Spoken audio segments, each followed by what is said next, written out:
Praise the Lord. प्रभु यीशु मसीह के पवित्र नाम से मैं आप सभी लोगों को परमेश्वर के उद्धार के वचन के भाग में स्वागत करता हूँ। प्रियो, आप सब लोग आंखें बंद कीजिएगा। हम सब मिलकर एक छोटा सा प्रार्थना करेंगे और उसके बाद परमेश्वर के जीवित वचनों को ध्यान करेंगे। स्वर्गीय विराजमान परमेश्वर, मैं धन्यवाद करता हूँ प्रभु इस पवित्र समय के लिए। पिता, इस वक्त में हम सभी लोग मिलकर तेरे महान पवित्र बातों को ध्यान करने के लिए हमें सहायता करे प्रभु। परमेश्वर, सच में तेरे वचन के द्वारा हमारा आत्मिक जीवित बढ़ोतरी होता है और इस संसार के अंदर शैतान की उस सारे ताकत को तोड़ने की सामर्थ्य में मिलता है प्रभु। इसलिए इन वचनों के द्वारा पवित्र आत्मा की अगुवाई करें ताकि इस वचन को ध्यान करके हम मजबूत पाएँ। सारी प्रार्थना यीशु मसीह के पवित्र नाम से विनती करते हैं पिता, आमीन आमीन। प्रियो, यीशु मसीह के पवित्र नाम से आप सब लोग बहुत अच्छे हैं और बिल्कुल स्वस्थ से हैं करके मैं विश्वास करता हूँ। चाहे कुछ भी हो जाए, हमारे शारीरिक बलहीनताएं ज़्यादा ही रहता है, लेकिन आत्मिक जीवित में हम हमेशा आगे बढ़ते रहेंगे। हमारा आत्मा दिन भर दिन नया बनते रहेगा। इसलिए मैं परमेश्वर को बहुत ही शुक्रगुजारिश करता हूँ। प्रियो, आज हम सब लोग मिलकर परमेश्वर के वचन के द्वारा एक विषय को जानेंगे। देखिएगा, अगर इस संसार में कोई व्यक्ति एक मनुष्य का अगर गुलाम हो जाता है तो ज़िंदगी भर उस व्यक्ति को उसके मालिक को खुश करना पड़ता है, उस मालिक के फ़ायदे के लिए ज़िंदगी बिताना पड़ता है और वो मालिक जो बताता है उसी काम को इसने ज़िंदगी भर करना पड़ता है। तो इसलिए उसको कोई भी मौका नहीं रहेगा कि अपना समय को अपने काम के लिए निकालें, अपने मनपसंद ज़िंदगी बिताएं, नहीं रहता है ना। जिसको वो गुलाम होता है, जिसका वो नीचे वो काम करता है, जिसके लिए वो अपने आप को समर्पित कर दिया है, उसके लिए वो ज़िंदगी बिताना पड़ता है। ठीक उसी प्रकार इस संसार में हमें आध्यात्मिक जीवित में एक चीज़ को समझना पड़ेगा कि मेरी आत्मा का मालिक कौन है और इस संसार की ज़िंदगी के लिए मैंने किसको मेरा मालिक बना लिया हूँ। मेरा मालिक परमेश्वर है या मेरा मालिक शैतान है। दुनिया में बहुत सारे लोग ऐसे हैं, परमेश्वर के मुकुट तो पहन लिया है, परमेश्वर का वेश तो डाल लिया है, भक्त तो कहलाता है, विश्वासी कहलाता है, मंदिर जाता है, चर्च जाता है, अच्छे अच्छे धर्म में काम करता है, लेकिन कहीं ना कहीं उसकी ज़िंदगी जो है शैतान को अपने जीवन को कुर्बान कर दिया, शैतान को गुलाम होकर ज़िंदगी बिता रहा है। मित्रों, नाम के लिए मसीह हो जाएंगे, नाम के लिए अगर प्रभु यीशु मसीह को अपना कर केवल कलीसिया में जाएंगे नहीं बनता है। हमारे दैनंदिन जीवित में कई सारे चीज़ें होता है, वो चीज़ के द्वारा मुझे समझना पड़ेगा, मुझे पहचानना पड़ेगा कि मैं कौन हूँ और आप क्या हैं, कौन है। जी मित्रों, आज मैं वो चीज़ को बताना चाहता हूँ कि हम में से हमें कैसे पहचाने कि शैतान का गुलामी संसार में कौन हो सकता है। कहीं ना कहीं उस जाल में हम भी शायद फंसे हुए होंगे। आज हमारे जीवन को इस बातों को ध्यान करते हुए हम एक ऐसे जीवन में, एक ऐसे रास्ते में उसको मोड़ेंगे कि एक व्यक्ति यानी कि शैतान का गुलाम अगर हो जाते हैं तो आपको तुरंत अपने जीवन को क्या करना है, परमेश्वर के सम्मुख में लाना बहुत आवश्यकता है। अगर आप शैतान के गुलाम हो जाते हैं तो ज़िंदगी भर आपकी ज़िंदगी हर दिन क्या होते रहेगा, बहुत ही घटते रहेगा और आखिरी में तुम्हारी ज़िंदगी बहुत ही विनाश की ओर चला जाएगा। शैतान आपको बर्बाद करने के लिए अपना गुलाम बना लेता है, लेकिन परमेश्वर आप सभी को अपने पुत्र बनाना चाहता है, अपने बच्चे बनाना चाहते हैं, आपके जीवन को सुधारना चाहते हैं, आपके जीवन को अच्छा बनाना चाहते हैं। इसलिए आज अगर इस संसार में ज़िंदगी बिता रहे हैं, कैसे ऐसे कहीं ऐसा ना हो कि आप शैतान के जाल में फंसें और शैतान के गुलाम हो जाएं। अगर ऐसे होगा तुम्हारा भविष्य बहुत ही बर्बाद हो जाएगा। चलिए, मैं 4 चीज़ आपको बताना चाहता हूँ कि एक व्यक्ति शैतान को गुलाम है या परमेश्वर को गुलाम है, इसको पहचानने के लिए 4 चीज़ों को बताना चाहता हूँ। अगर जब एक व्यक्ति शैतान को गुलाम होता है तो शैतान की आत्मा अगर उसको चलाता है तो उसकी ज़िंदगी सबसे पहला कैसे रहता है। आप मेरे साथ अगर परमेश्वर के वचन की ओर अगर ध्यान लगाते हैं तो परमेश्वर के वचन में एक जगह में ऐसा जिक्र किया गया है। परमेश्वर ने मिस्र लोगों को, जब इस्राएल लोगों को मिस्र देश से छुड़ाया, उन सभी लोगों को 40 वर्ष उस जंगल की यात्रा में उनको चला दिया गया। एक जगह में इस्राएल के लोग पहुंच जाते हैं, रफीदीम की जगह में। वहाँ पर जैसे ही आते ही इस्राएल लोगों को पीने के लिए पानी नहीं रहता है। आप सबको पता है वहाँ पर परमेश्वर ने चट्टान को, यानी कि बहुत बड़े पत्थर को मूसा से कहने बोलते हैं, और चट्टान से पानी आता है, इज़राइल के लोग पीते हैं और वो संतुष्ट हो जाते हैं। उसके बाद वो आगे बढ़ते हैं तो एक रफीदीम करके एक जगह आता है, वहाँ पर जैसे पहुँच जाते हैं वहाँ पर इन लोगों को आगे नहीं छोड़ना चाहिए, कनान देश को और नहीं छोड़ना चाहिए। रास्ता को रुकावट करने के लिए या इज़राइल लोगों का नाम और निशान को हटाने के लिए अमालेकी लोग क्या करते हैं, इनके विरुद्ध में लड़ाई करते हैं। तो उस वक्त में मूसा ने चट्टान पर जाकर अपने दोनों हाथ उठाकर प्रार्थना करते हैं। आरून और हूर जो है मूसा को मदद करते हैं हाथ उठा के रखने के लिए। और यहाँ पर सुबह से लेकर शाम तक यहोशू क्या करता है, युद्ध करके अमालेकी लोगों को विनाश कर डालता है। ये चीज़ परमेश्वर ने मन में रखा था। ये जो घटना, अमालेकी लोग बिना कारण से इज़राइल लोगों को बर्बाद करने के लिए चाहते थे। अभी इसको मन में रखा हुआ परमेश्वर ने काफी साल के बाद, यानी कि इज़राइल लोगों को पहले राजा आ जाता है, उसका नाम है साउल। साउल राजा आने के बाद उस साउल राजा को परमेश्वर ने सामुएल नबी के द्वारा एक संदेश को देते हैं। उस साउल राजा को एक संदेश परमेश्वर ने देना चाहता था, एक आज्ञा परमेश्वर ने साउल राजा को देना चाहता था। और वह आज्ञा यह है, सामुएल ने साउल को बुलाकर यह आज्ञा दी। अब मेरे साथ पढ़िएगा, पहला सामुएल का पहला ग्रंथ का 15वां अध्याय का 1 से लेकर 3 पद तक पढ़िएगा। वहां पर ऐसे लिखा गया है कि सामुएल ने साउल से कहा, यहोवा ने अपनी प्रजा इस्राएल पर राज्य करने के लिए तेरा अभिषेक करने को मुझे भेजा था, इसलिए अब यहोवा का बातें सुन लो। साउल, तुम्हें राजा बनाने के लिए परमेश्वर ने मुझे भेजा था। अभी परमेश्वर ने आपको एक संदेश पहुंचा है मेरे द्वारा। परमेश्वर की उस आज्ञा को सुनो, परमेश्वर की उस विधि को सुनो, परमेश्वर की उस योजना को सुनो, परमेश्वर की उस बात को सुनो जो आपको बोलना चाहता है और वह काम आप करना चाहिए। क्या बोला समूएल ने? साउल को कहा, सेनाओं के यहोवा यूं कहता है कि मुझे चेत स्मरण, यानी कि मुझे स्मरण है कि अमालेकियों ने इस्राएलियों से क्या किया था। कहां पर? रफीदियों में। वे लोग बिना कारण से मेरी प्रजा के विरुद्ध लड़ने के लिए आए थे, मेरी प्रजा को विनाश करने के लिए आए थे, मेरी प्रजा को रुकावट करने के लिए आए थे, मेरी प्रजा को परेशान करने के लिए आए थे। और इन लोगों के साथ, इस्राएलियों के साथ अमालेकियों ने क्या किया मुझे पता है, इसलिए मैं अभी मुझे याद कर रहा हूं उसको। साउल, अभी तुम क्या करना, अमालेक के राज्य यानी कि राज्य में तुम चला जाना और उनके देश में चला जाना। वहां पर जाने के बाद वहां पर रहने वाले मनुष्य हो, पशु हो, बच्चे हो, जानवर हो, है ना, बाइबल बताता है कि वहां पर जितने भी अमालेकी लोगों का संपत्ति है, सारा चीज को नाश कर देना चाहिए। उनके नाम और निशान नहीं रहना चाहिए। मैं ये सारा चीज परमेश्वर ने पुराने नियम में क्यों बताया, नया नियम में इसका अर्थ क्या है मैं बताऊंगा। परमेश्वर ने कहा सारा चीज को हटा देना। परमेश्वर ने जैसे सामुएल को कहा वैसे सामुएल ने आकर किसको कहा? साउल को कहा। और साउल ने पूरी तैयारी हो गया, अमालेकी लोगों से लड़ने के लिए चला गया।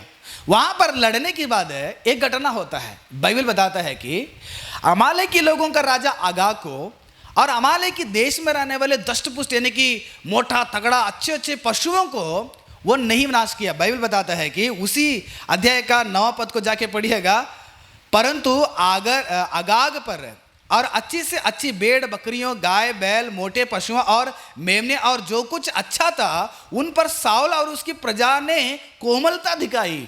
मित्रों, सबसे पहले अगर आप परमेश्वर के दास है, गुलाम, अगर शैतान के गुलाम है, पहचानने के लिए सबसे बड़ी चीज आपको यह समझना पड़ेगा कि आप परमेश्वर की या आपके आध्यात्मिक जीवित में चलाने वाले लोगों की बातों को कितना मानते हैं।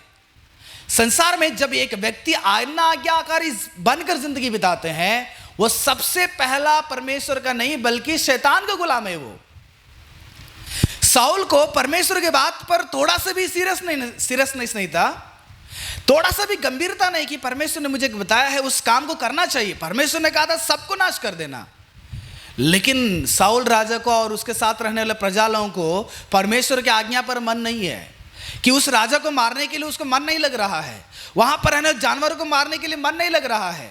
उन सभी को ऐसे बचा दिया साउल ने। तुरंत ये सारा चीज साउल को जब सामुएल को पता चल जाता है, सामुएल आके बताता है कि तुमने कितना बड़ा गलती किया, आपको पता है।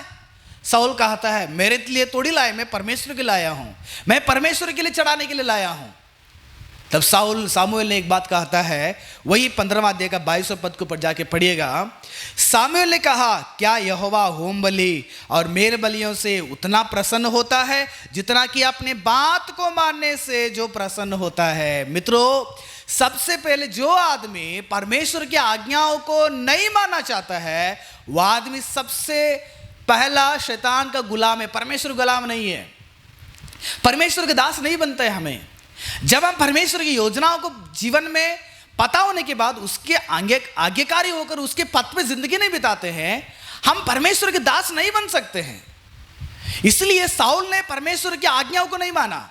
चलो, परमेश्वर ने सामुएल के द्वारा बात किए थे, सामुएल ने कहा तो सामुएल की बात तो मानना चाहिए था, सामुएल की बात को भी उसने नहीं माना। दोनों की आज्ञा यहां पर टाल देता है। उसकी वजह से बाइबल बताता है कि परमेश्वर की आत्मा साउल से हटकर शैतान की आत्मा उसके अंदर घुस गया। कारण क्या पता है? जो व्यक्ति परमेश्वर की आज्ञा को नहीं मानता है, जो व्यक्ति परमेश्वर की आज्ञाओं को पालन नहीं करता है, जो व्यक्ति परमेश्वर के बात के अनुसार अपनी जिंदगी को बिताना नहीं चाहता है, वह व्यक्ति परमेश्वर का नहीं बल्कि शैतान का गुलाम है। क्या मैं नाम के लिए बपतिस्मा लेने से काफी है? मैं नाम के लिए कलीसिया जाता हूं काफी है?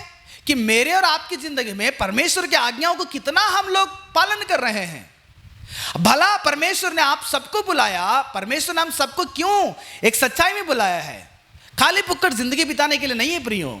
हम एक आज्ञाओं को मानकर उस आज्ञाओं को पालन करना चाहिए। जिस रीति से अमालेकियों ने इस्राएल लोगों को रुकावट करना चाहते थे, अमालेकियों ने इस्राएल लोगों को खत्म करना चाहते थे, इस्राएल लोगों को जिंदगी को बर्बाद करके उनके साथ लड़ने के लिए चाहते थे, उनको बहुत सारे परीक्षाओं में लाना, उनको तकलीफें देना चाहते थे, ठीक उसी प्रकार आज शैतान भी क्या करता है? हमारे खिलाफ जिंदगी बिता रहा है, परमेश्वर के खिलाफ जिंदगी बिता रहा है। आज हमें उस शैतान के साथ लड़ने के लिए परमेश्वर ने बुलाया। बपतिस्मा लिए हुए कितने मसीह लोग हैं कि शैतान की उन आत्माओं के साथ लड़ाई कर रहे हैं। आप लोग, हमने सोच के बैठा है कि मैं बपतिस्मा ले लिया हूं, आज चलो मैं सीधा स्वर्ग में चला जाऊंगा। प्रभु यीशु मसीह ने मुझे बपतिस्मा देने के लिए कहा। क्या? हाँ, मैं हर संडे को प्रार्थना में जाता हूं, मैंने हर वचन को पढ़ता हूं। परमेश्वर के वचन को तो पढ़ते हैं, लेकिन कितना उस वचन को हमारे जीवन में लागू किए हैं, उस वचन के अनुसार कितना हमारी जिंदगी को बिताए हैं? एक बार बैठ के सोचिएगा। जो व्यक्ति परमेश्वर की आज्ञाओं को नहीं मानता है, जो व्यक्ति परमेश्वर के सत्य पर नहीं चलता है, वो शैतान को गुलाम है, परमेश्वर को गुलाम नहीं है। परमेश्वर के दास हो ही नहीं सकते हैं।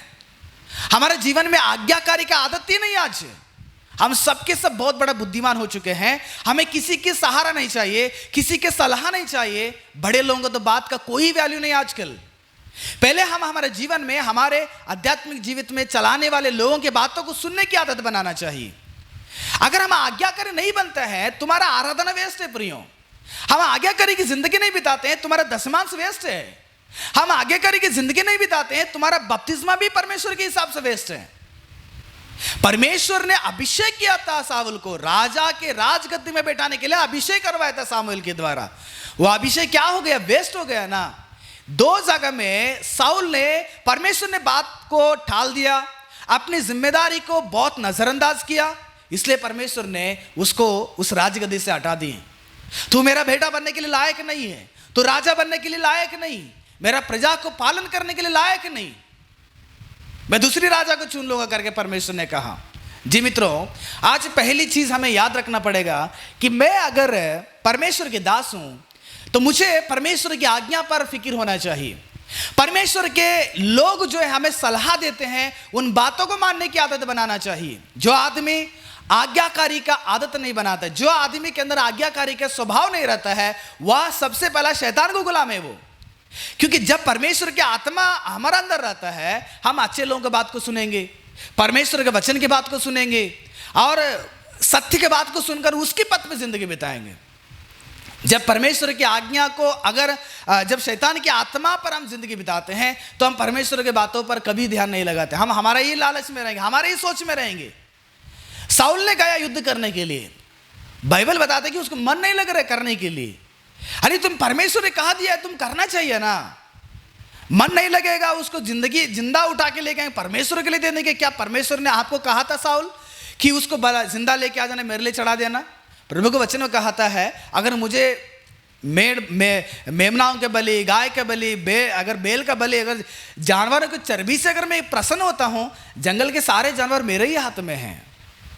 साउल को लाने की जरूरत नहीं था, परमेश्वर खुद उस सबको ले लेते थे। पहले आज्ञा मानने की आदत बनाना चाहिए। तुम प्रार्थना करने से पहले पहले आज्ञा मानने की आदत बना लो। तुम कलीसिया में जाके बैठने से पहले आज्ञा मानने की आदत बनाइएगा। आज्ञाकारी का जिंदगी बहुत अच्छा रहता है प्रियो। प्रभु यीशु मसीह ने पिता की आज्ञाओं को मानकर इस संसार में आया और इस संसार में पिता की इच्छाओं को इस संसार में पूरा किया। जी प्रियो, पहला चीज ये होता है कि पहला जो व्यक्ति आज्ञा नहीं मानता है वह व्यक्ति शैतान को गुलाम है और शैतान के बात को ही मानता है। परमेश्वर के बात पर उसको कोई प्रकार का वैल्यू नहीं है, या परमेश्वर के भक्तों के बात में भी उसको कोई प्रकार का फिक्र नहीं है। कई सारे जवान लोग हैं मेरे सामने, आपको ये चीज समझना पड़ेगा कि तुम्हारा माता पिता देखिएगा, परमेश्वर हमारे बारे में हमेशा अच्छा सोचते हैं। हर माता पिता अपने बच्चों के बारे में अच्छा ही सोच विचार रखते हैं, कोई गंदा नहीं रखते हैं। लाखों में एक माता पिता रहते हैं कि वो अपने बच्चों के बारे में गंदा आदतों को सिखा सकते हैं, लेकिन लाखों में 99% जो लोग होते हैं वह अपने बच्चों के बारे में अच्छा विचार को रखते हैं, अच्छी चीज को सिखाते हैं। परमेश्वर ने आपको कभी भी गलत नहीं सिखाते हैं। परमेश्वर के भक्त लोग आपको कभी भी गलत नहीं सिखाते हैं। इसलिए पहले आपको कठिन हो जाए, आपको कितना भी तकलीफें हो जाए, उन बातों को मानने की आदत बना लीजिएगा। बातों को मानते समय में कभी कभी हमारा नुकसान होता है, खुद की नुकसान होता है, लेकिन भविष्य में उसका बहुत बड़ा फायदा होता है। इसलिए परमेश्वर के दास अगर आप हैं तो आज्ञा मानिएगा। अगर शैतान के दास है साउल के जैसे, तो आप आज्ञा मानने की जरूरत नहीं। शैतान के दास हमेशा शैतान के बातों में मन लगा रहता है, शैतान की बातों को मानता है, परमेश्वर की बात को कैसे मानेगा वो। और दूसरा चीज, एक व्यक्ति शैतान को गुलाम है, इसको साबित करने के लिए, इसको मानने के लिए दूसरा चीज यही है, मेरे साथ पढ़िएगा उत्पत्ति का 3 अध्याय 6वां पद में। जब स्त्री ने देखा कि उस वृक्ष का फल खाने में अच्छा और देखने में मनभाव और बुद्धि देने के लिए चाहने योग्य भी है, तब उसने उसमें से तोड़ कर खाया। मित्रों, मनुष्य के जीवन में दूसरा चीज यह है कि संसार की अभिलाषाओं में जो व्यक्ति जल्दी से फंस जाता है ना, वह 100% शैतान को गुलाम है। क्योंकि जो परमेश्वर के दास है, जो परमेश्वर के लोग हैं, जो परमेश्वर के पथ पे जिंदगी बिताते हैं, वो अपनी जिंदगी को सेल्फ कंट्रोल रखेगा। वो यानी कि अपने आप को कंट्रोल करने की आदत रखेगा, अपने आप को अपने कब्जे में रखने के लिए कोशिश करेगा। वो उतना जल्दी उसके मन को भटकने नहीं देता है, उसका आंखें भटकने नहीं देता है, उसका सोच गंदे भटकने नहीं देता है। पवित्र आत्मा के फल में एक फल है, ये पवित्र आत्मा का जो फल है उनमें से एक फल ये भी है, मनुष्य को सेल्फ कंट्रोल होना चाहिए। जितने लोगों को देखिएगा, अगर कोई चीज को देखेगा तो तुरंत उसके लिए वो अट्रैक्ट हो जाता है और वो अपने जीवन में उसको जल्दी से हासिल करने के लिए कोशिश करेगा। और वो मेरे जीवन में कितना नुकसान है, मेरे जीवन में कितना वो फायदामंद है, उसको नहीं देखेगा, बस उसको हासिल करना चाहिए। परमेश्वर ने कहा था ना, इस वाटिका के अंदर एक फल है, उसको तुम छूना भी नहीं, खाना भी नहीं चाहिए। और उसी फल को दिखाकर शैतान ने कहा, क्या परमेश्वर ने इस फल के विषय में आपको कहा था कि इसको खाने के लिए मना किया? और हवा को भी पता था कि परमेश्वर ने मना किया था उसको खाने के लिए। मना किया परमेश्वर ने, तुम उसको देखना नहीं, तुम उसको खाना नहीं, उसको छूना नहीं, उसकी ओर जाना नहीं, वो फल को कभी नहीं खाना चाहिए। देखो, जिस चीज को परमेश्वर ने मना करते हैं ना, शैतान सभी मनुष्य के आत्मा को, मन को और ध्यान को उसी तरफ खींचता है। इसलिए पवित्र आत्मा ने हमारे लिए एक फल दिया है, हमारे लिए एक आदत दिया कि मैं अपने आप को सेल्फ कंट्रोल करना चाहिए। प्रियो मसीह लोगों, अपने आप को सेल्फ कंट्रोल रखिएगा। पाप में तुरंत नहीं डूबना चाहिए, पाप की ओर तुरंत जाकर तुम फंसना नहीं चाहिए। हवा ने देखा, उसको पहले देखा, अच्छा था, देखने में बहुत अट्रैक्टिव था फल, है ना। कभी कभी कुछ चीजों को ऐसे देखते हैं हमारे जीवन में, वो बहुत अट्रैक्टिव हो जाता है। कई सारे जवान लोग व्यभिचार की आदत में क्यों फंस जाते हैं? रास्ते में जाते रहते हैं, तुरंत एक औरत को देखते हैं, उस औरत का हाव भाव को देखते हैं, तुरंत अट्रैक्ट हो जाता है उस स्त्री के मोह में, और वह मन में उसके साथ व्यभिचार करने के सोच में लग जाता है। बाइबल बताता है कि स्त्री के साथ तुम शारीरिक संबंध नहीं है, बल्कि मन में जब सोच रखता है वह व्यभिचार कर चुका अपने। कारण क्योंकि हमारा आंखों को कंट्रोल करने की शक्ति आपके नहीं है। अपनी आंखों को कंट्रोल नहीं कर पा रहे जवान लोग, जवानी लोग अपने आंखों को कंट्रोल करने की आदत बना लीजिएगा। अगर आप परमेश्वर के दास हैं, अगर परमेश्वर की भक्तिनी है, अपने आप को कंट्रोल कीजिएगा, कंट्रोल करने की आदत बना लो। शुरू में हवा ने अपने आप को कंट्रोल नहीं किया, देखा अट्रैक्ट होगी, देखने के तुरंत उसके मन में आ गया उसको खाना चाहिए, है ना। देखा अच्छा था और खाने में बाप रे, उसको जब शरीर में अनुभव करते हैं और मजा लगेगा। और बुद्धि उसके बारे में जब सोचने लगे और भी बहुत ही मन भावता, वो बाइबल बताता है। 3 चीजें आज मनुष्य को ट्रैप करता है, आज मनुष्य की जिंदगी को कैच करके मनुष्य की जिंदगी बर्बाद कर देता है। कई सारे लोग देखिएगा, बाइबल में कई सारे लोगों को मैं आपको दिखा सकता हूं। हवा ने परमेश्वर की आत्मा के प्रेरणा से नहीं है, बल्कि शैतान की गुलाम होकर है, उस दिन शैतान के बात को मानकर उस फल को खा लेना। ठीक उसी प्रकार शैतान ने आपके जीवन में कुछ ना कुछ लेके आ जाता है, आपको अपने गुलाम बना लेता है। अब करो ना, अरे खा लेना, आप जाओ ना, व्यभिचार करो ना, झूठ बोलो ना, करो, कुछ भी करो, चलेगा, कोई बात नहीं। हम इन सारी चीजों में अट्रैक्ट हो जाते हैं। मनुष्य सत्य बोलने के लिए बहुत तकलीफ उठाता है, लेकिन झूठ बोलने के लिए आसान है, क्योंकि वो ट्रैप हो चुका है। वो अपने आप को कंट्रोल नहीं कर पा रहा। झूठ नहीं बोलना है, सत्य बोलना चाहिए, अपने जीव को कंट्रोल नहीं कर पा रहा है। अरे गंदे चीज को नहीं देखना चाहिए, गंदे चीज को देखकर गंदे चीजों को अंदर नहीं डालना चाहिए, अपने आंखों को कंट्रोल नहीं कर पा रहा है। अरे गंदे चीजों को टाइप नहीं करना चाहिए, गंदे चीजों को हाथ में पकड़ के देखना नहीं चाहिए, अपने हाथ को कंट्रोल नहीं कर पा रहा है। ये सारा जो शरीर के सारा जो क्या बोलते हैं आर्गन्स है, वो सारा जो शरीर का आर्गन्स पूरा शैतान के हवाले में चला गया आज। कारण मनुष्य शैतान को गुलाम है, परमेश्वर का दास नहीं, शैतान को गुलाम हो गया है। शैतान को गुलाम शैतान की बातों को करेगा ना। पवित्र आत्मा का फल अगर आपके अंदर रहता है, तुम अगर सच में बपतिस्मा लिए हो, अगर आप सच में कलीसिया जाते हो, अगर सच में परमेश्वर के दास से परमेश्वर की आत्मा के अनुसार चलिएगा, अपने आप को संयम रखिएगा, कंट्रोल कीजिएगा, तुरंत पाप के कामों को मत कीजिएगा। बाइबल में देखिएगा, आप अगर कैन को देखते हैं, कैन में अपने आप को कंट्रोल नहीं कर पाया, तुरंत गुस्सा आ गया, गुस्सा कंट्रोल नहीं कर पाएगा, उसको जलन को कंट्रोल नहीं कर पाया उसने, तुरंत गुस्सा आने के बाद उसके भाई के ऊपर चढ़ गया, भाई को क्या कर दिया, बर्बाद कर दिया। उसके द्वारा क्या हासिल किया उसने? अगर उस दिन अपने गुस्सा को, अपने जलन को अगर कंट्रोल किया रहता, तो वो उसके हाथ से हत्या नहीं होता था, उसके हाथ से पाप नहीं होता था, उसको परमेश्वर कभी डांटते नहीं थे, परमेश्वर को सवाल नहीं पूछते थे। कारण अपने आप को कंट्रोल नहीं कर पाया उसने। आप एक गेहज को देखिएगा, गेहजी जो एलीशा का दास है, एलीशा का जो चेला था, एलीशा इस संसार की संपत्ति नहीं चाहता था, लेकिन जब एलीशा ने बना करने के बावजूद भी ये गेहजी चला गया, यानी कि पैसे के लालच के अंदर था। अरे मेरा मालिक पैसे का लालच नहीं, मैं मेरे मालिक के पास रहूंगा, कोई प्रकार का कमी नहीं, वो कभी नहीं सोचा। लेकिन पैसे के लालच में आकर जाकर क्या कर दिया, पैसे के लालच में आकर जाके ले गया। और उसके बाद क्या हो गया, एलीशा को पता चला, तो उसके द्वारा गेहजी को क्या हो गया, जिंदगी बर्बाद हो गया। वह कोड़ी बीमारी जो नामान को था, वो अभी गेहजी को आ गया, जिंदगी बर्बाद हो, क्योंकि पैसे के लालच जो है ना, वो कंट्रोल नहीं कर पाया। वैसे आप देखेंगे तो आकान को देखिएगा, चोरी करने की आदत उसके हाथ में कंट्रोल नहीं हो पाया, चोरी करके चोरी के वस्तु को अपने घर पे छिपा के रखा था, उसके कारण पूरा परिवार बर्बाद हो गया ना। आप सिमसोन को देखिएगा, अपने शरीर के उस व्यभिचार की आदत को कंट्रोल नहीं कर पाया, अपने आंखों से देखा उस औरत को, उसके साथ जिंदगी बिताने के लिए कोशिश किया, आखिर में अपना परमेश्वर ने जिस कारण से उसको बनाए थे ना, वो भूल गए उसने, और पूरा जिंदगी बर्बाद हो गया उसका भी।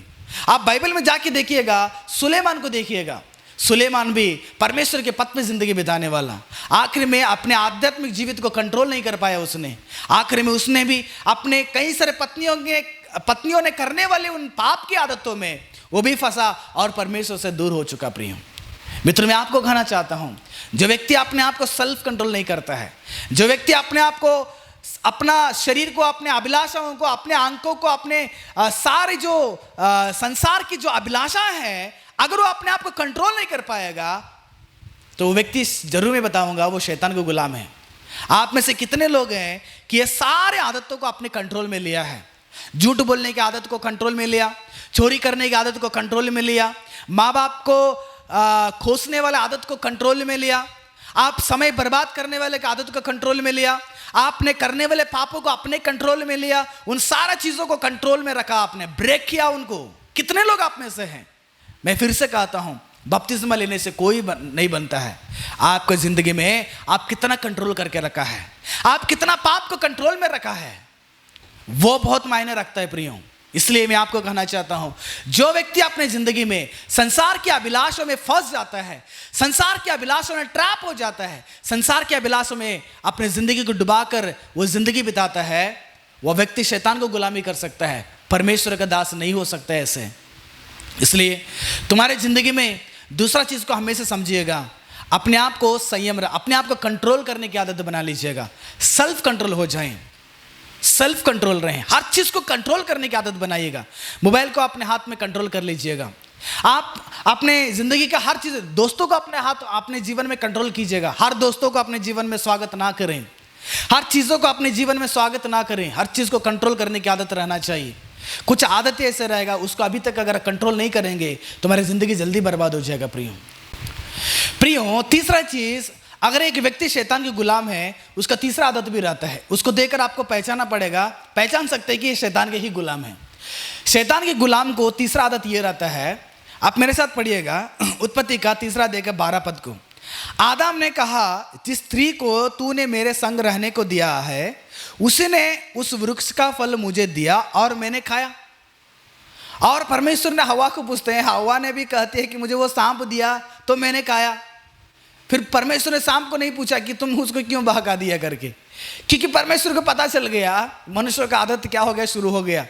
यानी कि मनुष्य शैतान का गुलाम जब बन जाता है ना, वह आदमी अपनी गलती को कभी भी वो नहीं मानता है, अपने गलती को कभी भी एक्सेप्ट नहीं करता है कि मैंने गलत किया हूं, मैंने पाप किया हूं, मैंने अपराध किया हूं, मैंने गुनाह किया करके कभी भी नहीं अपनाएगा वो, क्योंकि उसकी जिंदगी में शैतान प्रवेश कर चुका है। शैतान कभी भी नहीं मानता है कि मैंने गलत किया हूं। शैतान कभी भी अपने गलती को अपनाएगा नहीं और अपने गलती को छोड़ेगा नहीं। यहां पर यही आदत हो गया। जब उस फल को खा लिया हव्वा ने और आदम ने, परमेश्वर ने आदम को पूछे, आदम क्यों आप गलत किया है? क्योंकि परमेश्वर जो घर का बड़ा आदमी रहेगा ना, उसी से पूछेंगे पहला न्याय को। घर का बड़ा आदमी पति है, पति से परमेश्वर ने पूछा, आदम तुमने क्यों गलती किया, क्यों फल खाया? आदम ने नहीं माना, प्रभु गलत हो गया, माफ कर दीजिए, दोबारा नहीं करेंगे। आदम ने क्या बोला पता है? प्रभु आपने जो दिया था ना, उसी ने मुझे दिया, उसका गलती है, मेरा थोड़ी गलती है। हवा को पूछा गया, हवा बोलती मेरा गलती नहीं, सांप की गलती है। मतलब मनुष्यों की आदत ऐसे बन गया, गलती को एक्सेप्ट नहीं करे, गलती को स्वीकार नहीं करेगा। ये आदमी उसके ऊपर डालेगा, वो आदमी इसके ऊपर डालेगा। कई सारे लोगों का समस्या यही है। परिवार में देखिएगा, पति पत्नी के बीच में लड़ाई होता है, कारण क्या पता है? अगर पति पत्नी दोनों अपने गलती को मान लेगा ना, चलिए ना जी मेरा ही गलती है, अगर मान लेंगे तो झगड़ा ही नहीं होता है, तलाक नहीं होता है, समस्या नहीं होता है, पंचायत का जरूरत नहीं पड़ता है, अरे पुलिस लोगों की जरूरत नहीं पड़ता है, कोर्ट का जरूरत ही नहीं पड़ता है। केवल एक चीज, अगर पति मान जाए कि मेरा ही गलती छोड़ दो, अगर पत्नी मान जाएगी मेरा ही गलती है, माफ कर दीजिएगा, दोबारा नहीं हो पाएगा, मैटर खत्म हो जाएगा। नहीं, क्योंकि शैतान के गुलाम है ना, ये लोग क्या करेंगे पता है? मेरा गलती नहीं, आपकी गलती। और वो भी शैतान के गुलाम रहती है और वो कहेगी मेरा नहीं, आपकी गलती है। ऐसे आपस में एक दूसरे के ऊपर दोष लगाते हुए गलती को ना मानते हुए जिंदगी को पूरा बर्बाद कर देते हैं। अच्छे परिवार को तोड़ देते हैं लोग। कारण क्या है पता है? शैतान का गुलाम है आप। शैतान ने कहा था गलती को मत मानो। देखो मैं शुरू से लेकर अभी तक मेरा गलती को माना है, मैंने नहीं माना। शैतान ने अपने घमंडता को नहीं माना है, अपने अपवित्रता को नहीं माना है। ठीक उसी प्रकार शैतान के दास लोग, शैतान के गुलाम के लोग, शैतान की उन आदतों से भरे रहते बिना परमेश्वर की आदतों से नहीं भरे रहते हैं, गलती मानने के लिए तैयार नहीं। अगर दुनिया में मान के चल, दुनिया में अगर हर एक व्यक्ति अपने गलती को अपना लेगा ना, अरे मैंने चोरी करने वाला हूं, मैं चोर हूं, मैं चोर की आदत को छोड़ दूंगा, मैं गलत कर रहा हूं, प्रियो दुनिया में दोबारा चोरी होगा ही नहीं। लेकिन सबके सब चोर है, यहां पर सबके सब चोरी करते हैं, लूटते हैं, प्रजा को लूटते हैं, लोगों को लूटते हैं, रात को लूटते हैं। अरे बाप रे, लुटेरे ज्यादा हो गए संसार में, कारण शैतान के गुलामी लोग ज्यादा हैं। उनको एहसास नहीं हो रहा कि मैंने चोरी कर रहा हूं, उनको महसूस नहीं हो रहा कि मैं चोर हूं। चोरी का आदत को नहीं छोड़ते हैं। अगर जिस दिन अपराधी अगर समझ लेगा, अरे मैं तो व्यभिचार कर रहा हूं, मैंने भ्रष्टाचार कर रहा हूं, मैंने अत्याचार कर रहा हूं, मैंने बहुत बड़ा गलती की, अगर वो मान लेगा ना, मैं सच में कहूंगा दुनिया में फिर से दोबारा भ्रष्टाचार नहीं होगा, अत्याचार नहीं होगा। प्रियो, इतनी अच्छी जिंदगी बिताना शुरू कर देंगे हर एक लोग, बहुत अच्छी जिंदगी रहेगा। लेकिन नहीं हो रहा है। भ्रष्टाचार को मिटाएंगे बोलेंगे, लेकिन वो खुद भ्रष्टाचार में फंस जाएंगे। अत्याचार को मिटाएंगे बोलेंगे, खुद अत्याचार में फंस जाएंगे। व्यभिचार को कंट्रोल करेंगे बोलेंगे, खुद व्यभिचार में फंस जाएंगे। कारण सबके सब आज शैतान को गुलाम हो चुके हैं। दुनिया में हर अपराध इसलिए होता है कि शैतान के गुलाम के लोग अपनी गलती को मानने के लिए तैयार नहीं, अपने अपराधों को मानने के लिए तैयार नहीं मानने की वजह से ही अपराध हमारे देश में हो, हमारे दुनिया में हो, हर प्रकार के देश में, हमारे परिवार में भी वो बीमारी घुस गया है कि मैं मेरा अपराधों को नहीं मानूंगा, मेरे गलती को नहीं मानूंगा। हम आदम और हवा बन गए इस संसार में। इसका मतलब गलती ना मेरा नहीं उसका है, ये मैं पवित्र हूं वो गलती है। और वो बोले कि नहीं मेरा तो नहीं है, मेरा इसका है। नहीं पापा मेरा नहीं, भैया का गलती है। नहीं पापा मेरा नहीं, भाई का गलती है, दीदी का गलती है, पड़ोसी का गलती है, दोस्त का गलती है। मेरा गलती तो थोड़ी होता है। कहीं पर भी मनुष्य अपने गलती को अपनाने के लिए तैयार नहीं। प्रियो, मानिएगा, अपना लीजिएगा, अपने गलती को आप स्वीकार कर लो। परमेश्वर का वचन बताता है, जो अपने अपराध को मान लेता है उसको क्षमा दिया जाएगा, जो अपने अपराध को नहीं मान लेता है उसको दंड दिया जाएगा। आप यहां पर अपने गलती को नहीं मानते होगे, लेकिन परमेश्वर को तो पता है ना तुम कितना गलती करते हो। परमेश्वर को पता है कौन गलत है कौन सही है। क्या परमेश्वर को उस न्याय में आप बच जाएंगे? मनुष्य कभी भी परमेश्वर के न्याय में बच नहीं पाता है, क्योंकि परमेश्वर हर व्यक्ति को देख रहा है कि तुम कहां पर गलती कर रहे हो, तुम कहां पर अपराध कर रहे हो, आप कहां पर गलत में फंस गए हो। परमेश्वर हर चीज को देख रहे हैं, हर चीज को लिख के रख रहे हैं। प्रिय, इसलिए छोटे से लेकर बड़े लोग तक अपने जीवन में गलती को मानिएगा। एक और समस्या यहां पर यह है, कलीसिया में बहुत सारे पासवान लोग देखे, बहुत सारे सेवक लोग गलत प्रचार करते हैं। कलीसिया में वचन को गलत रीति से प्रचार करते हैं। अगर अच्छे सेवक लोग उस वचन को बहुत सारे वचन के आधारित अगर आपके सामने साबित करेंगे कि आपका प्रचार गलत है, आपका विधि गलत है, आपका रीति रिवाज गलत है, तो उसको मानना चाहिए। पास्टर लोग भी तैयार नहीं मानने के लिए। पास्टर लोग भी नहीं मैं जो प्रचार किए वही सही है। प्रियो, हमारा प्रचार, हमारा जो टीचिंग है, अगर जिस दिन हमको पता चलेगा कि मैंने गलत प्रचार किया हो, मेरा गलत विचार है, उसको कभी भी बदलने के लिए तैयार होना चाहिए। मैं मनुष्य को खुश करने के लिए नहीं कर रहा हूं, हम परमेश्वर के लिए खुश करने के लिए करते सेवकाई को। मनुष्यों के खुश करने के लिए प्रचार नहीं करते हैं, हम परमेश्वर खुश करने के लिए प्रचार करते हैं। मनुष्य को सत्य पे चलाने के लिए प्रचार करते हैं, मनुष्य को अंधविश्वास में छुड़ाने के लिए प्रचार करते हैं, मनुष्य को नरक से छुड़ाने के लिए प्रचार करते हैं। अगर जिस प्रचार में अगर गलती है, उस वचन के द्वारा अगर हमको पता चलेगा, उसको तुरंत मानने के लिए तैयार होना चाहिए। कई सारे कलीसिया में देखिएगा जाति भेद, कलीसिया में जाति रहता है, बड़ा जाति छोटा जाति। अभी ये जो जाति भेद का जो विचारधारा अगर कोई कलीसिया में रहता है, वो कलीसिया का पासवान का सबसे बड़ा गलती है, क्योंकि वहां पर रहने वाले विश्वासियों को पासवान या पास्टर जी सिखाना चाहिए, कलीसिया में कभी भी जातिवाद का कभी भी बहस नहीं होना चाहिए, क्योंकि यहां पर हम सब एक हैं।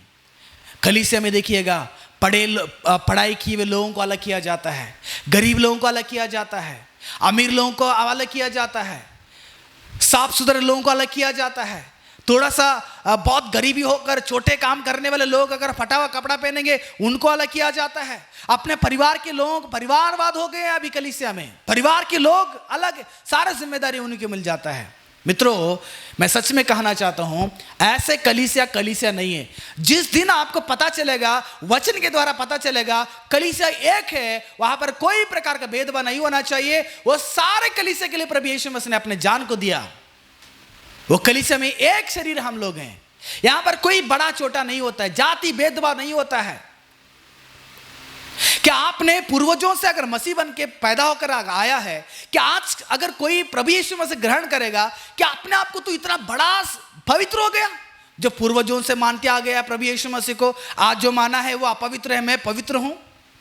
परमेश्वर के सामने सब एक हैं। आज अगर एक क्षण की बात अगर यीशु मसीह को अपना लेगा जिंदगी में, पाप का क्षमा मांगकर, वो भी परमेश्वर के लिए उतना ही मूल्य है, उतना ही कीमत है जितना 10 साल से प्रभु यीशु मसीह को एक व्यक्ति ने अपना कर जिंदगी बिता रहा है। परमेश्वर के पास भेदभाव नहीं है, लेकिन परमेश्वर को मानने वाले सेवक लोगों के पास क्यों ऐसा भेदभाव है? कलीसिया में क्यों ऐसा भेदभाव है? कारण आप शैतान के गुलाम हैं, परमेश्वर गुलाम नहीं। वो परमेश्वर कलीसिया हो ही नहीं सकता है जिस कलीसिया में जातिवाद हो रहा है, जिस कलीसिया में भेदभाव हो रहा है, जिस कलीसिया में परिवारवाद हो रहा है, जिस कलीसिया में अमीर गरीबी का ही तुलना किया जा रहा है, जिस कलीसिया में अगर व्यत्यास हो रहा है, अगर फर्क हो रहा है, दो लोगों का फर्क जहां पर भी किया जा रहा है, वह कलीसिया हो ही नहीं सकता है। जिस दिन आपको पता चलेगा प्रियो, उस दिन उस आदत को तुम्हारा कलीसिया से हटाइएगा, क्योंकि आप अपने जीवन में बहुत बड़ा गलत कर रहे हैं। वो कलीसिया नहीं हो सकता है, परमेश्वर वहां पर नहीं रहेगा। ये गलती पता होने के बावजूद भी अगर वही गलती को तुम दोहरा रहे हो, वही गलती में जिंदगी बिता रहे हो, वही गलती में तुम्हारा कलीसिया को चला रहे हो, तो तुम वहां पर शैतान के गुलाम है, बिना परमेश्वर के दास नहीं है। परमेश्वर के दास नहीं हो सकते। विश्वासी जिस कलीसिया में आप जाते हैं, ऐसे विचारधारा लेके मत जाइएगा, बड़े लोग छोटे लोग, हम बड़े वो छोटा है, हम छोटे हैं वो बड़े, ऐसा मत जाइएगा। आप यीशु मसीह के पथ में जिंदगी बिताने वाले साबियक हैं, चाहे वो अफ्रीका में रहे, चाहे इंडिया में रहे, चाहे वो लंदन में रहे, चाहे वो अमेरिका में रहे, चाहे वो नीचे स्तर पे काम करने वाले, बाथरूम साफ करने वाले भी अगर यीशु मसीह को अपना लिया, अगर आप एक गोल्डन सोना का दुकान रखकर अगर आप करोड़ों रुपये कमाने वाला अगर बिजनेसमैन भी अगर बन जाते हैं, उसको और आपको कोई फर्क नहीं पड़ता परमेश्वर के सम्मुख में। आप दोनों एक है। आप बदल जाइएगा, अपने गलती को सुधारिएगा। गलती को ना सुधारते हुए नहीं मेरा गलती नहीं, उसका गलती है, उसका गलती नहीं, इसका गलती है, अगर आपस में ऐसे एक दूसरे के ऊपर गलती को आप दोष लगाते रहेंगे, आप कभी परमेश्वर का दास नहीं हो सकते हैं। आप शैतान का दास ही हैं, शैतान का दास हैं। बोलने को बहुत सारा है प्रियो, लेकिन समय नहीं रहने के कारण मैं यहीं पर इसको खत्म करूंगा। जो व्यक्ति अपने गलती को स्वीकार नहीं करता है, वो व्यक्ति शैतान का दास है। जो स्वीकार करेगा वो यीशु मसीह का दास है। आप किसका दास है, किसका गुलाम है? आप शैतान को गुलाम है। चलो शैतान जैसे आपको कहेगा वैसे जिंदगी बिताओ। अगर परमेश्वर का दास है, परमेश्वर जैसे कहेगा वैसे आप क्या करें, जिंदगी बिताएं। और चौथा चीज, शैतान के गुलाम हो होता है प्रियो, मेरे साथ पढ़िएगा मत्ती रचित सुसमाचार का 6वां अध्याय का 24वां पद में, कोई मनुष्य 2 स्वामियों की सेवा नहीं कर सकता। यानी कि जो व्यक्ति इन संसार में परमेश्वर के सेवा को छोड़कर शैतान की सेवा करता है, वो शैतान का दास है। मैंने फिर शुरू से कहा हूं, शैतान के दास, शैतान के गुलाम हमेशा शैतान के अंडर में सेवा करता है। मैं इसलिए इस बात को कहा, परमेश्वर ने इस बात को अपने चेलों को कहा, कोई भी 2 स्वामी को सेवा नहीं कर सकता है।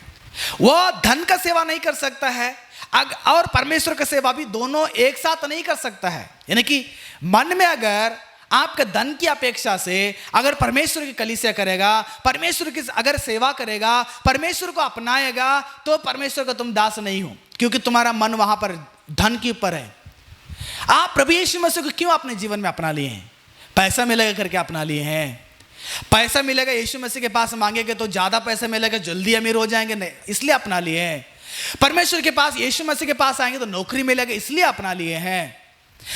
यीशु मसीह के पास आएगा तो संसार के कोई चीजें, संसार के वस्तुएं मुझे मिलेगा, इसलिए प्रभु को ग्रहण कर लिए हैं। तब तो तुम परमेश्वर के दास नहीं हो प्रियो, तुम शैतान का दास हो। तुम शैतान की सेवा कर रहे हैं, शैतान को विश्वास किए आप लोग, शैतान को तुम्हारे जीवन में स्वागत कर रहे हैं। संसार की अभिलाषा के लिए नहीं है, यीशु मसीह को स्वर्ग की अभिलाषा के लिए अपनाना चाहता है। स्वर्ग की उस आशा के लिए अपनाना पड़ता है, हमारे जिंदगी के पाप के छुटकारा के लिए अपनाना पड़ता है। चलो हमारा एक आशा है, चलो प्रभु के पास मांगेंगे तो ये सारा चीज मिलता है, वो आशा रहता है, लेकिन वो हमारा उम्मीद नहीं है कि वो मिलेगा तो मेरे यीशु ही मेरे जीवन मिलेगा, उसी के लिए मैं अपना लिया हूं, तब तो तुम गलत हो। और दूसरा चीज ये है, बहुत सारे सेवक लोग देखिएगा, बहुत सारे पासवान लोग, बहुत सारे सेवा चलता है संसार में, मैं सबको नहीं कह रहा हूं, कुछ ही लोग ऐसे हैं प्रभु यीशु मसीह का सेवा इसलिए अपना कर जिंदगी बिता रहे, कलीसिया इसलिए चलाते हैं ताकि उनको पैसा चाहिए। सेवा में ये लोग ढेर सारा पैसा लूटना चाहते हैं, विश्वासियों के घर को लूटना चाहते हैं, विश्वासियों के दशमांश को लूटना चाहते हैं, विश्वासियों के घर के कमाई को लूटना चाहते हैं। लूटने के ये लुटेरे हो गए आजकल समाज में।